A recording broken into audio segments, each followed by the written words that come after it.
Hi guys! Kamusta kayo? Ako si Red Quaresma at welcome back sa aking channel. At kung bago pa lang kayo sa aking channel, huwag yung kalimutan na mag-subscribe at sipahin na rin yung tiny bell button dun sa baba para updated kayo kung meron akong mga bagong video na i-upload dito sa aking channel.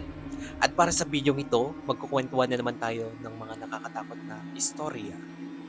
So itong mga ikukwento ko sa inyo ay base po sa aking experience. So alam niyo naman ako guys na bata pa lang talaga ako, nakakakita na ako ng mga multo, mga entity, mga paramdam. Sobrang nakakatakot mang isipin guys pero wala. Ito talaga yung aking gift.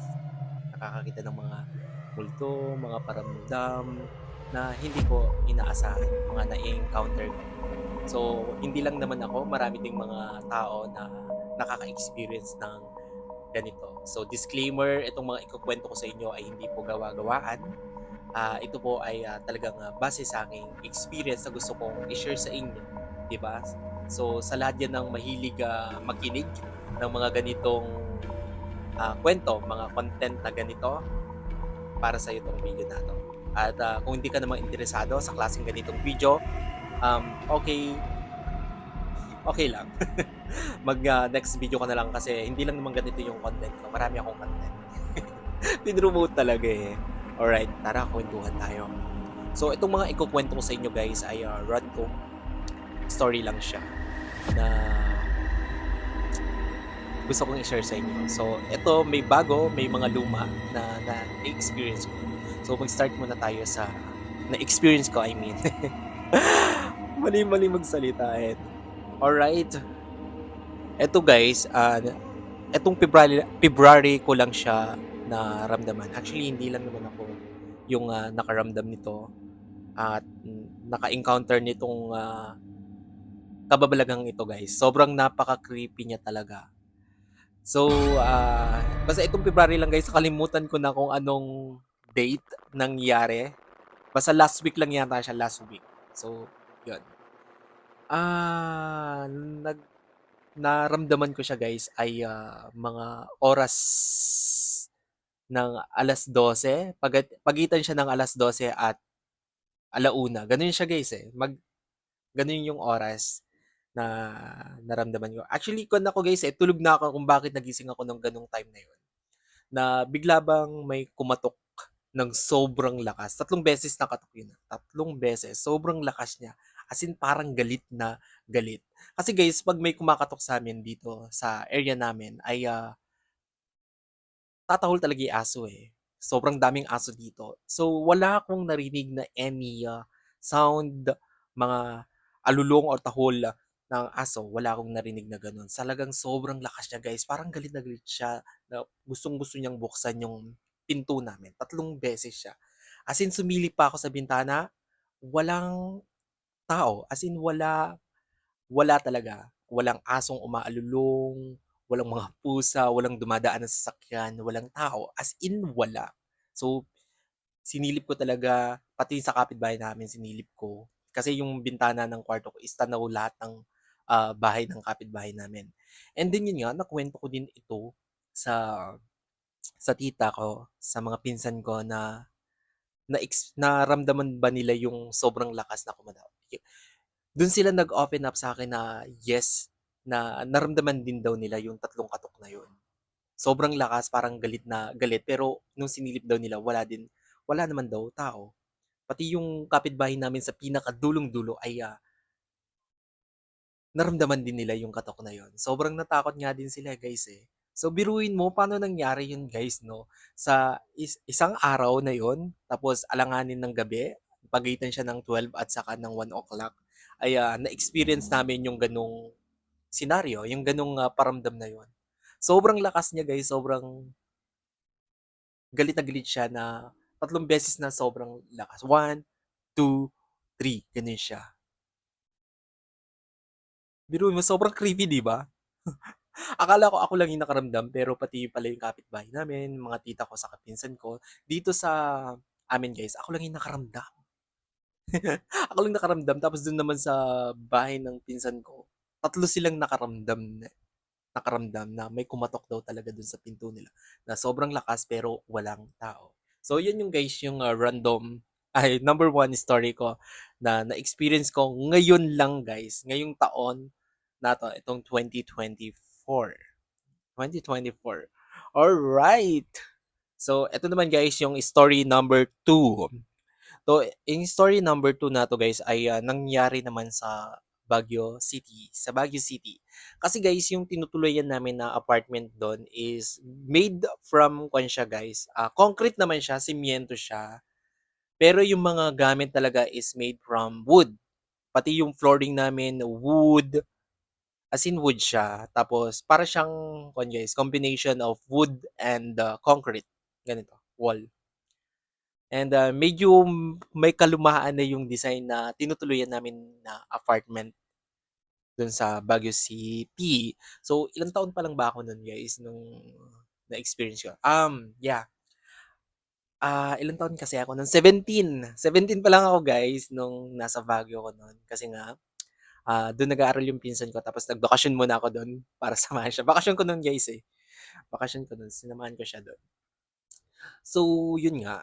Pero yung mga gamit ko kasi guys ay, dinala ko lahat ng mga pang-arts ko. Alam niyo naman ako guys na alagad ako ng sining.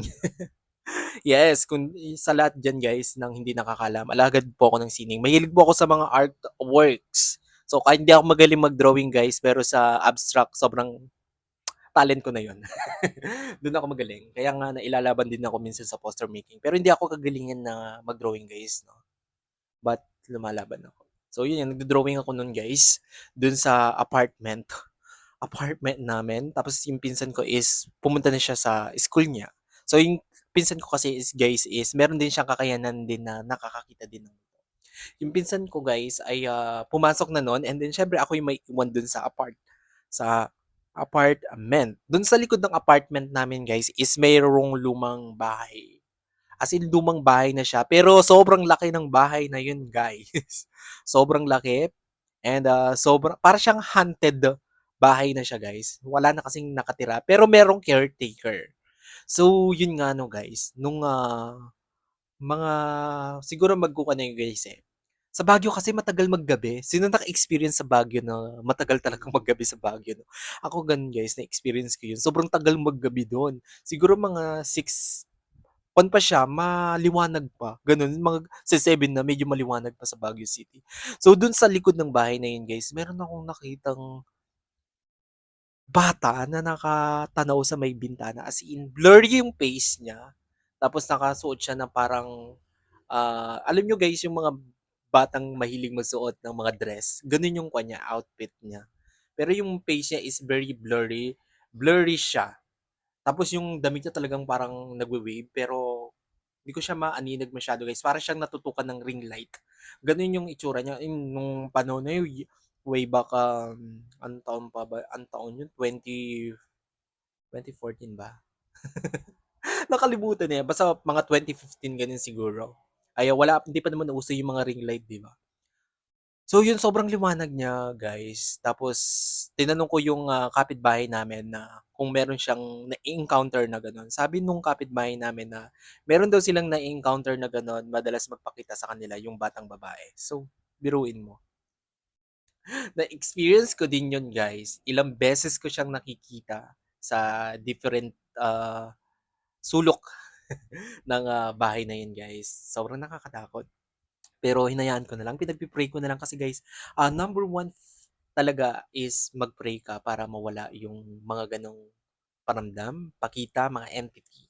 So, kailangan mo din mag-cleansing guys. Kung ikaw yung tipong tao na malakas yung pakiramdam, kapag napupunta ka sa isang lugar, mag-cleansing ka, maglagay ka ng water and the salt dun sa banyo. And then maligo ka ng maligamgam na tubig with asin. Kasi yun, maki-cleanse siya, lalayo sila guys. And then mag-pray ka din para hindi sila sumama sa'yo. Iwan ka nila. Ganun siya guys. Prayer is number one talaga. So, may lamok. Eto pa guys, story number three. Number three na tayo guys. So, yeah, story number three naman guys. Ito, nangyari ito sa school. So, ako guys, I'm a student pa rin ngayon. I'm a student. Student pero nagwo-work na po ako sa government. So, nag-aaral po ako ng free law. Free law. Biruin mo yan, maglo-law ako. No? Magpe-pre-law ako. Ay, pre-law yung course ko pero di ko alam kung magpapatuloy ko siya ng, pag-aabogado or kukuha lang ako ng education unit ulit. Alright. Alright, sa school naman guys, kasi yung pasok ko is panggabi talaga siya. So kaming magkakaklase ay, kokonti lang kami guys, eh, sobrang kokonti lang kami magkaklase. Siguro mga ilan lang kami, 15 lang yata kami. 15, yeah, may lamok, sandali. 15 lang kami then, nag-picture taking kaming mga magkakaklase. Alam niyo ba guys na yung gagamitin na namin yung phone, may sumingit dun sa photos namin. Pero hindi pa namin naka-captures ngayon 'no. Nung may sumingit na parang student din siya, pero sobrang kuwan niya guys, sobrang creepy, sobrang blurred niya. Pero yung, shape ng kanyang itsura is, very student siya kasi naka-white din siya na uniform, naka-white din siya. Pero nung time na yun guys is walang estudyante, kami-kami lang, kami-kami lang mga magkaklase. Sumingit siya dun sa may picture. Kumbaga parang pini-frame pa lang namin yung picture guys, pero nung ka-captured na namin, meron siyang nakuhang, shadow na shape na parang babae. Nagulat din yung mga classmate ko kasi nakita din nila. So yun, nagkatakutan kami. Nagkatakutan kami. Dun ko na nga na-open na meron din akong mga nararamdaman. Meron din ako nararamdaman dito sa school natin na kababalagan. So natakot sila. So hindi na ako nagkwento kasi sobrang matatakotin sila. Alright, i-end ko na 'tong video guys. Pero meron pa 'tong another video, mga content na gagawin ko na katulad ng ganito, ng mga istoryang nakakatakot. Guys, hindi pa 'to malala, wala pa tayo sa pinaka-level na mas malala na mga na-experience ko. Guys, ako to be honest, meron akong nunal sa loob ng mata. And then alam niyo ba guys na meron din nagsabi sa akin na isang, paranormal na sabi niyang gano'n, ikaw ay, meron kang kakayanan na makakita. Pero yung sa akin daw kasi guys is hindi siya totally open. Meron lang siyang times na talaga na nagpapakita sa akin na medyo nag-o-open siya, yung third eye ko. Hindi totoong may third eye dito guys, hasad mo. So yung third eye is nakikita siya guys, dito din sa mata natin. Oo, di niyo alam yun 'no. So, nakasanayan natin may third eye tayo dito, eh. Alright guys, kung nagustuhan niyo 'tong video na 'to, bigyan niyo ng malaking likes, mag-comment kayo kung merong mga request sa video na puwede kong gawin dito sa aking channel. You know, bye!